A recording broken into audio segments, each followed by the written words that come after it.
Dengan limpah kurnia dan rahmatnya kita dapat berkumpul pada hari yang penuh barakah ini dalam majlis sambutan Hari Raya Aidilfitri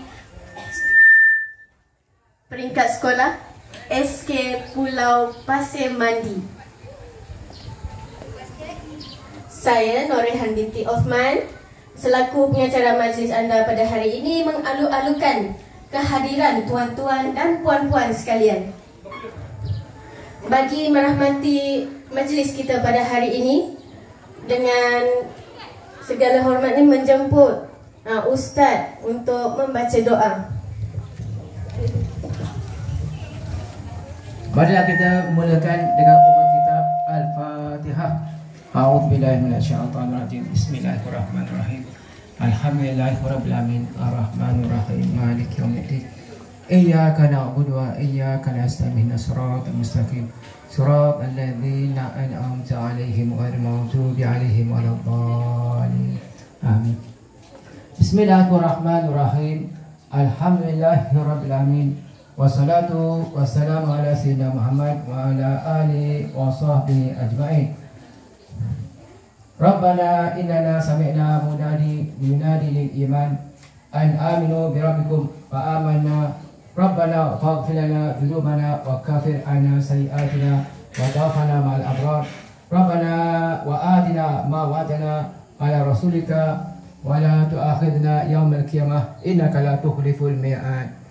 Ya Allah, Allahumma ya Allah, ya Rahman, ya Aziz, ya Ghafar.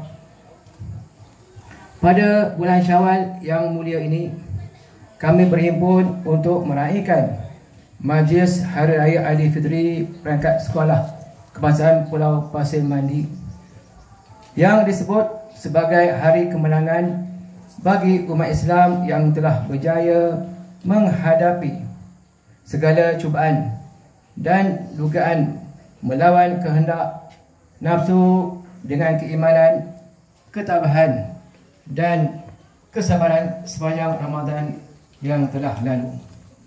Di hari yang mulia ini kami mendadah tangan memohon rahmat-Mu, limpahkanlah taufik, hidayah-Mu, petunjuk dan inayah-Mu pada kami. Sedangkanlah kami atas segala kesalahan dan kesilapan yang telah kami lakukan. Mudah-mudahan Ramadan yang akan datang akan menjadi lebih bermakna bagi kami semua. Ya Allah, kami mohon kepada-Mu, mohonkanlah kesepakatan kami ini dengan limpahan rahmat kasih-Mu.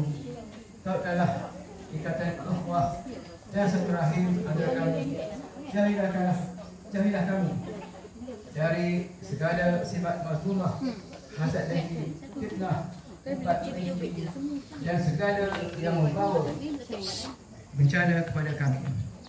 Sesungguhnya kami telah banyak membuat kezaliman terhadap diri kami sendiri dan tiada yang dapat mengampuni dosa-dosa kami kecuali Engkau.